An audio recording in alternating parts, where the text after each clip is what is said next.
ہماری یہ سواری ماشاءاللہ ماشاءاللہ، کہیں اس کا کوئی ہمسر نہیں ہے، کہیں اس کا کوئی ہمسر نہیں ہے۔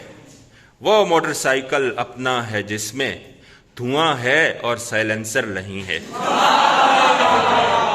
دھواں ہے اور سائلنسر نہیں ہے۔ آبادی کے موضوع پر ایک قطعہ سماعت کیجئے۔ کوئی ایوارڈ مل ہی جائے گا، کوئی ایوارڈ مل ہی جائے گا شیخ جی آپ کے گھرانے کو، شیخ جی آپ کے ٹیم بچوں کی ہو گئی پوری، ٹیم بچوں کی ہو گئی روکیے اب تو کارخانے کو۔ پھیپھڑوں کو دھوئیں سے بھرتا ہوں، پھیپھڑوں کو جب تیرے شہر سے گزرتا ہوں۔ آلودگی کے حوالے سے مزید، شہر و بن میں کاربن روزن تہے اوزون میں، روزن شگاف سوراخ، اوزون میں سوراخ۔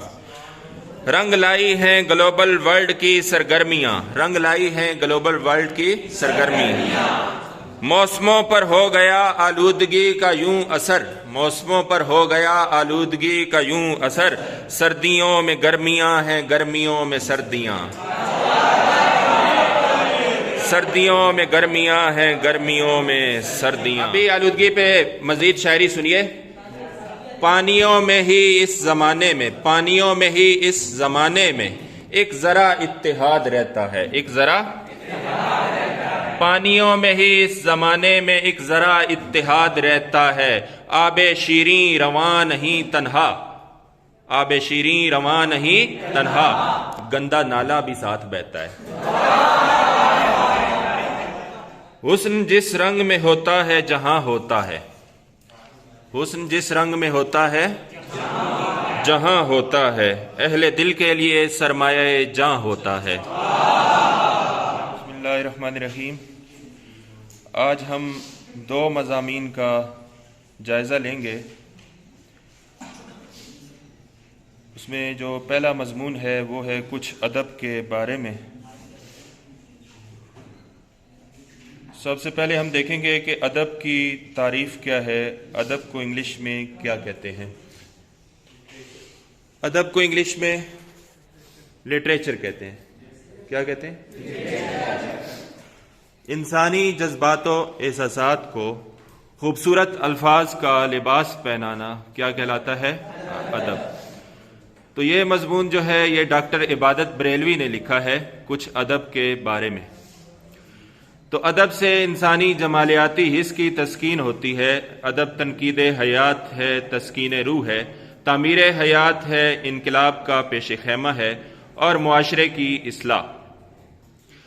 تو ڈاکٹر عبادت بریلوی نقاد و محقق، ان کا یہ مضمون ہم دیکھتے ہیں۔ صفحہ نمبر 30 پہ دیکھیے، کچھ ادب کے بارے میں۔ تو ادب کی تعریف جو ہے انہوں نے لکھی ہے صفحہ نمبر 31 پہ۔ ادب کسے کہتے ہیں؟ انسان کے جذبات و احساسات میں جو موجیں برابر اٹھتی رہتی ہیں ان کو خوبصورت الفاظ کا جامہ پہنانا کیا کہلاتا ہے؟ ادب کہلاتا ہے۔ خوبصورت الفاظ کا لباس پہنانا، انسانی جذبات و احساسات کو خوبصورت الفاظ کا لباس پہنانا کیا کہلاتا ہے؟ ادب۔ اب انہوں نے کچھ سوالات اٹھائے ہیں یہاں پہ کہ ادب کیوں پیدا ہوا اور اس کا جو سوتا ہے، چشمہ ہے، وہ کیسے پھوٹا۔ تو کہتے ہیں کہ کوئی تبدیلی، کوئی انقلاب، کوئی حادثہ ادب کے اس بہتے ہوئے چشمے کو خشک نہ کر سکا۔ صفحہ نمبر 30 پہ دیکھیے پہلا پیراگراف۔ یعنی وقت گزرنے کے ساتھ ساتھ ادب میں مزید نکھار پیدا ہو گیا، لیکن جو ہے ادب یہ ہر دور میں موجود رہا۔ تو ادب میں زندگی کی ساری جو تصویریں ہیں یہ چلتی پھرتی اور جیتی جاگتی ہمیں نظر آتی ہیں۔ صفحہ نمبر 31 پہ آپ دیکھیے کہ ادب کی نوعیت جو ہے روحانی ہے اور تخلیقات کا تعلق، دوسری جو تخلیقات ہیں ان کا تعلق مادیت سے ہوتا ہے، لیکن ادب کی تخلیق میں مادے کو کوئی دخل نہیں ہے۔ ادب کی نوعیت جو ہے خالصتاً روحانی ہے۔ تو اس میں جو آگے دیکھیے صفحہ نمبر 32 پہ ہم دیکھتے ہیں، صرف اہم سوالات ہم دیکھیں گے کہ اس میں اہم سوالات کون سے ہیں جو آپ کو آگے کام بھی آ سکتے ہیں۔ جی، تو ابتدا میں ادب کے جو نقوش ہیں وہ کس شکل میں ملتے ہیں؟ صفحہ نمبر 32 پہ دیکھیے، وہ گیتوں کی شکل میں ملتے ہیں۔ کس شکل میں ملتے ہیں؟ گیتوں کی شکل میں۔ اور ابتدا میں جو ادب تخلیق کیا گیا، ابتدائی جو نقوش ہیں وہ ہیں پتوں پر، پھر کاغذ اور کپڑے وغیرہ پر، یہ اس کی ابتدائی صورتیں ہیں۔ تو جذبات و احساسات کو انسان نے خود اپنے تک محدود نہیں رکھا، بلکہ اس کو ظاہر کر دینے کی کوشش کی، عالم آشکارا کر دینے کی۔ انسان میں یہ خواہش بالکل فطری ہے، فطری خواہش ہے، اور وہ اپنے جذبات، اپنے احساسات کو دوسروں تک پہنچانا چاہتا ہے، صرف اپنے تک محدود نہیں رکھنا چاہتا۔ تو وہ چاہتا ہے کہ دوسرے بھی جو ہے اس کے جذبات سے، احساسات سے آگاہ ہوں۔ تو تخلیق کی جو خواہش ہے یہ فطری ہے، اور آس پاس کے افراد پر جو ہے وہ اپنا سب کچھ آشکار کر دینا چاہتا ہے۔ اور بڑا ادب کسے سمجھا گیا؟ اس میں دیکھیے ایک سوال ہے کہ بڑا ادب جس میں آفاقیت کے عناصر پوری طرح کارفرما ہو، عالمی رنگ ہو، اس کو بڑا ادب سمجھا جاتا ہے۔ پھر آ جائیے صفحہ نمبر 33 پہ، اس میں جگ بیتی لکھا ہوا ہے اور دوسرا لکھا ہوا ہے آپ بیتی۔ تو جگ بیتی کہتے ہیں دنیا کے واقعات، اور آپ بیتی کہتے ہیں اپنی کہانی، اپنی زبان۔ انسان کے اندر جو حسن کا احساس ہے وہ سب سے زیادہ قوی ہے، اور وہ ہر لمحہ، ہر گھڑی اس حسن کی تلاش میں وہ رہتا ہے، اور فطرتاً وہ حسن کا شیدائی ہے۔ اور کسی بھی چیز میں جب حسن پیدا ہوتا ہے تو وہ اس میں دلچسپی لیے بغیر نہیں رہ سکتا۔ انسان ادب میں دلچسپی اسی لیے لیتا ہے۔ تو مختلف انسانوں میں احساس جمال مختلف ہو سکتا ہے۔ ایک ہی فن پارہ کسی ایک کی پسند ہو سکتا ہے اور کسی دوسرے کی ناپسند ہو سکتا ہے۔ آگے دیکھیے صفحہ نمبر 34 پہ، اچھا صفحہ نمبر 33 پہ آپ دیکھیں کہ ایک یہاں پہ اصطلاح استعمال ہوئی ہے، فنون لطیفہ۔ فنون لطیفہ کسے کہتے ہیں؟ فائن آرٹس کو۔ کسے کہتے ہیں؟ Fine arts. تو وہ فنون جو انسان کی جمالیاتی حس کی تسکین کریں انہیں کیا کہتے ہیں؟ فنون لطیفہ۔ تو فنون لطیفہ میں کون کون سے فنون آ جاتے ہیں؟ شاعری، موسیقی، رقص، مصوری، خطاطی، نقاشی اور تعمیر وغیرہ۔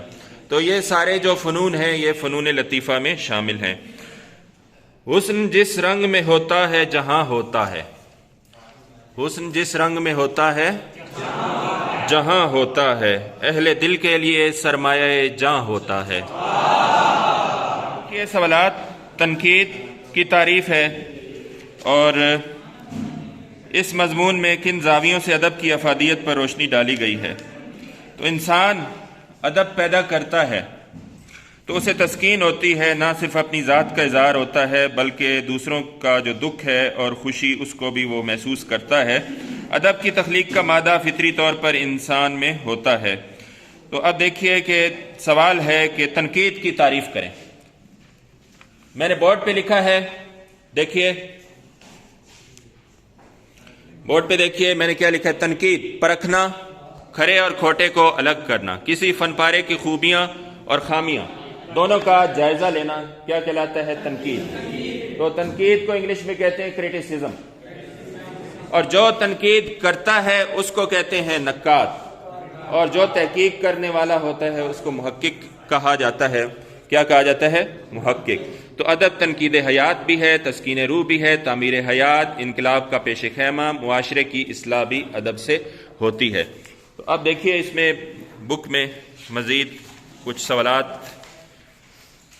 ادب کی اہمیت یہ میں آپ کو بتا چکا ہوں کہ انسانی جذبات و احساسات کی ترجمانی کرتا ہے، اور تنقید حیات، یہ سب کچھ آپ نے اس میں لکھنا ہے۔ ٹھیک ہے جی، تو یہ جو مضمون ہے یہاں مکمل ہوا۔ لمحہ فکریہ، سوچنے کا لمحہ۔ لمحہ فکریہ دیکھیے یہ مضمون، سوچنے کا لمحہ۔ کون سی ایسی باتیں ہیں جو ہمیں سوچنے پر مجبور کرتی ہیں؟ ایک تو آبادی کا بے تحاشا اضافہ جو ہے، اور دوسرا جو آلودگی کا مسئلہ ہے۔ تو ہمارا ملک بھی اس سے دوچار ہے۔ آبادی اور وسائل میں جو عدم توازن ہے یہ ہمارے لیے لمحہ فکریہ ہے۔ صفحہ نمبر 37 پہ دیکھیے، 37 پہ مشتاق احمد صدیقی۔ مشتاق احمد صدیقی محقق، تنقید نگار۔ وطن عزیز اسلامی جمہوریہ پاکستان ایک ترقی پذیر ملک ہے، ترقی کے پروسیس میں ہے، زیر ترقی، اور جو ترقی پا لے اس کو ترقی یافتہ کہا جاتا ہے، اور جو ترقی کے پروسیس میں ہو، زیر ترقی ہو، اس کو کیا کہا جاتا ہے؟ ترقی پذیر۔ تو وطن عزیز ایک ترقی پذیر ملک ہے۔ اللہ تعالیٰ نے اسے قدرتی وسائل سے مالا مال کیا ہے، زیر زمین وسائل سے بھی، جنگلات، تیل، گیس، دھاتیں وغیرہ دیگر وسائل سے۔ لیکن دو ایسے مسائل ہیں، دوسری لائن میں دیکھیے، آلودگی اور آبادی۔ تو یہ جو دو مسائل ہیں یہ بڑی رکاوٹیں ہیں، معیار زندگی میں اس سے کمی واقع ہوتی ہے جب اس میں عدم توازن ہوتا ہے۔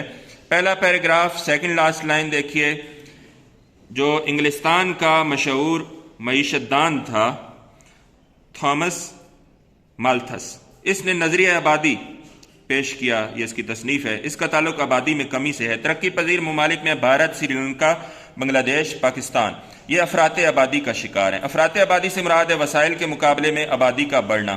آگے کہتے ہیں کہ جو فی کس آمدنی ہے، ملک کی کل آمدنی، اس کو آبادی پہ تقسیم کر کے نکالتے ہیں، یہ متاثر ہو رہی ہے اور مہنگائی بڑھ رہی ہے آبادی کی وجہ سے۔ آبادی کے دباؤ کی دو اقسام ہیں۔ کتنی اقسام ہیں؟ دو۔ ایک وہ ممالک جہاں آبادی کا دباؤ کم ہے، دوسرے ان ممالک جہاں آبادی کا دباؤ زیادہ ہے، وہ ممالک ان میں شامل ہیں۔ تو کم عمری میں شادیاں کرنے سے آبادی پر اثرات مرتب ہوتے ہیں۔ پاکستان میں جو آبادی بڑھ رہی ہے یہ ہے 1.73% سالانہ کے حساب سے، اور ترقی یافتہ ممالک میں 0.1% کے اضافے سے بڑھ رہی ہے۔ تو وطن عزیز کی آبادی دیکھیے کس طرح اس میں اضافہ ہو رہا ہے۔ تو یہ لمحہ فکریہ ہے ہمارے لیے۔ پہلی لائن دیکھیے، صفحہ نمبر 38 پہ آ جائیے۔ تخلیق آدم کے بعد نسل انسانی تیزی سے پھیلنا شروع ہوئی۔ اب جب آبادی بڑھتی ہے تو دیگر مسائل سے بھی انسان دوچار ہوتا ہے، معاشرہ دوچار ہوتا ہے۔ ضروریات زندگی، مسائل دیکھیں کون سے جنم لیتے ہیں۔ مسائل اس میں لکھے ہوئے ہیں، رہائش و خوراک کے مسائل، اور جنگل سکڑ جاتے ہیں قصبوں اور شہروں پر بڑھتی ہوئی آبادی کے دباؤ سے۔ جو مکانات ہیں، کارخانے ہیں، فیکٹریاں ہیں، یہ بن جاتی ہیں۔ زرعی زمین جو ہے یہ کم ہو جاتی ہے۔ تو یہ آبادی بڑھنے کے جو نقصانات ہیں۔ آبادی کے موضوع پر ایک قطعہ سماعت کیجئے۔ کوئی ایوارڈ مل ہی جائے گا، کوئی ایوارڈ مل ہی جائے گا شیخ جی آپ کے گھرانے کو، شیخ جی آپ کے ٹیم بچوں کی ہو گئی پوری، ٹیم بچوں کی ہو گئی روکیے اب تو کارخانے کو۔ صفحہ نمبر 38 پہ دیکھیے، آلودگی۔ آلودگی کئی اقسام کی ہوتی ہے، تو ہمارے لیے یہ لمحہ فکریہ ہے کہ ایک تو آبادی بڑھ رہی ہے اور دوسرا جو ہے آلودگی بڑھ رہی ہے۔ اب صفحہ نمبر 38 پہ دیکھیے دوسرا پیراگراف۔ آلودگی کتنی اقسام کی ہوتی ہے؟ ایک تو آلودگی ہوتی ہے آبی، اور اس کے علاوہ فضائی، زمینی آلودگی۔ آلودگی کے موضوع پر کچھ قطعات سنیے اور کچھ شاعری سماعت کیجیے۔ پھیپھڑوں کو دھوئیں سے بھرتا ہوں، پھیپھڑوں کو جب تیرے شہر سے گزرتا ہوں۔ آلودگی پہ شاعری سماعت کیجیے۔ تبصرے ہوں گے میرے عہد پہ کیسے کیسے، تبصرے ہوں گے میرے عہد پہ اس عہد پہ مزید لوگ تبصرے کریں گے آنے والے دنوں میں، کیسے کیسے تبصرے ہوں گے۔ تبصرے ہوں گے میرے عہد پہ کیسے کیسے، ایک مخلوق تھی میراث گراں چھوڑ گئی، قیمتی پراپرٹی چھوڑ گئی۔ ایک مخلوق تھی میراث گراں چھوڑ گئی، پھونکتی رہتی تھی پیٹرول بھی تمباکو بھی، ہائے کیا نسل تھی دنیا میں دھواں چھوڑ گئی۔ ہماری یہ سواری ماشاءاللہ ماشاءاللہ، کہیں اس کا کوئی ہمسر نہیں ہے، کہیں اس کا کوئی ہمسر نہیں ہے۔ وہ موٹر سائیکل اپنا ہے جس میں دھواں ہے اور سائلنسر نہیں ہے، دھواں ہے اور سائلنسر نہیں ہے۔ ماحول کے حوالے سے قطعہ سنیے۔ قالین بھی زمین پہ بچھتی رہی ضرور، قالین بھی زمین پہ بچھتی رہی ضرور، آرے جو ساتھ ساتھ چلے ہیں نہ پوچھئے، آرے جو ساتھ ساتھ چلے ہیں نہ پوچھئے، سڑکیں تو ہو گئی ہیں کشادہ بہت مگر، سڑکیں تو ہو گئی ہیں کشادہ بہت مگر، کتنے درخت قتل ہوئے ہیں نہ پوچھئے، کتنے درخت قتل ہوئے ہیں نہ۔ ابھی آلودگی کے حوالے سے قطعہ سنیے، ایک گریا سنائی دیتا ہے، ایک گریا سنائی دیتا ہے سارے دریاؤں کی روانی میں، سارے دریاؤں کی روانی میں، آدمی نے وہ زہر گھولا ہے، آدمی نے وہ زہر گھولا ہے، مچھلیاں مر رہی ہیں پانی میں، مچھلیاں مر رہی ہیں پانی میں۔ آلودگی کے حوالے سے مزید، شہر و بن میں کاربن روزن تہے اوزون میں، روزن شگاف سوراخ، اوزون میں سوراخ، رنگ لائی ہیں گلوبل ورلڈ کی سرگرمیاں، رنگ لائی ہیں گلوبل ورلڈ کی سرگرمیاں، موسموں پر ہو گیا آلودگی کا یوں اثر، موسموں پر ہو گیا آلودگی کا یوں اثر، سردیوں میں گرمیاں ہیں گرمیوں میں سردیاں،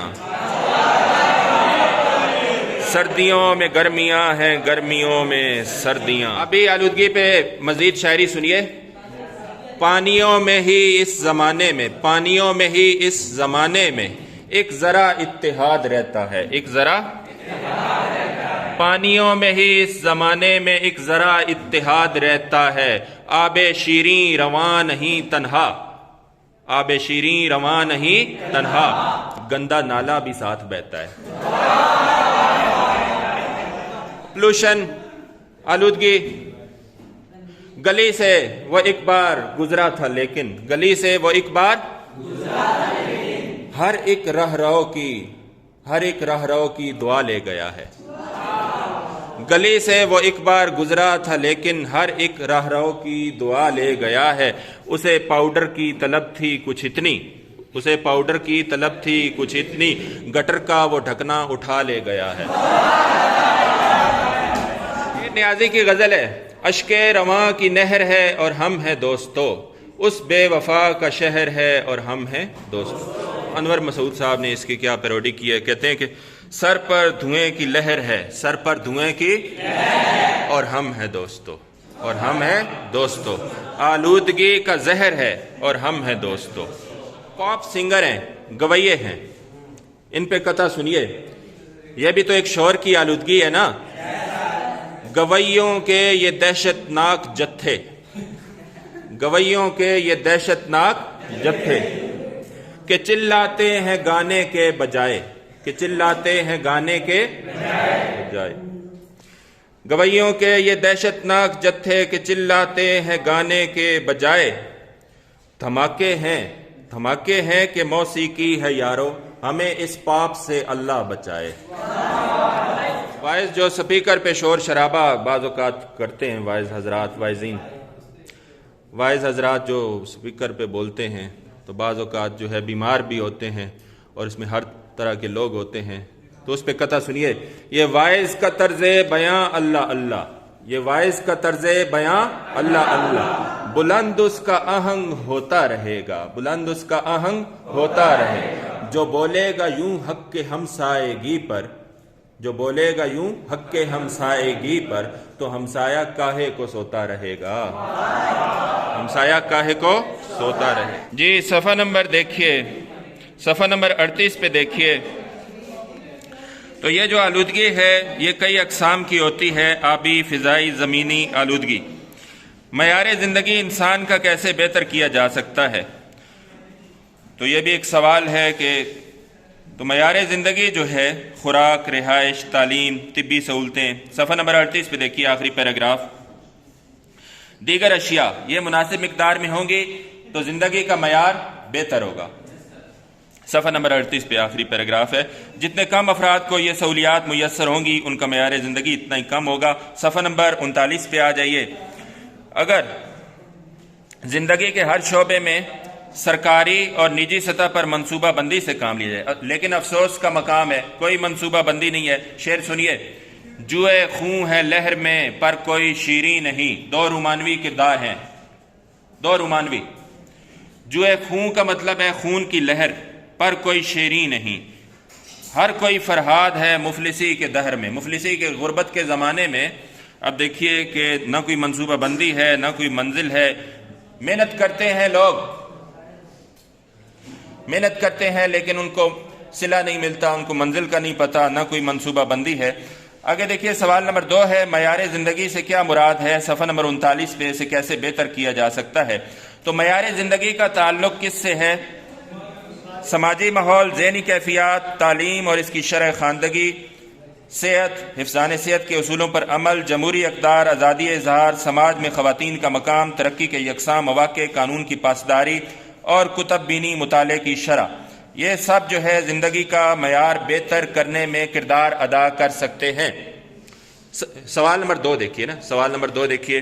اس کے بعد دیکھیے کہ آبادی اور وسائل میں عدم توازن سے مسائل جنم لیتے ہیں. کون سے اقدامات ہیں؟ آخری پیراگراف ہے اس مضمون کا. کن اقدامات سے سماجی مسائل کے حل میں مدد مل سکتی ہے؟ تو کہتے ہیں کہ ہمارا سماجی نظام ہے تاریخی، جغرافیائی اور نظریاتی عوامل کے زیر اثر تشکیل پاتا ہے.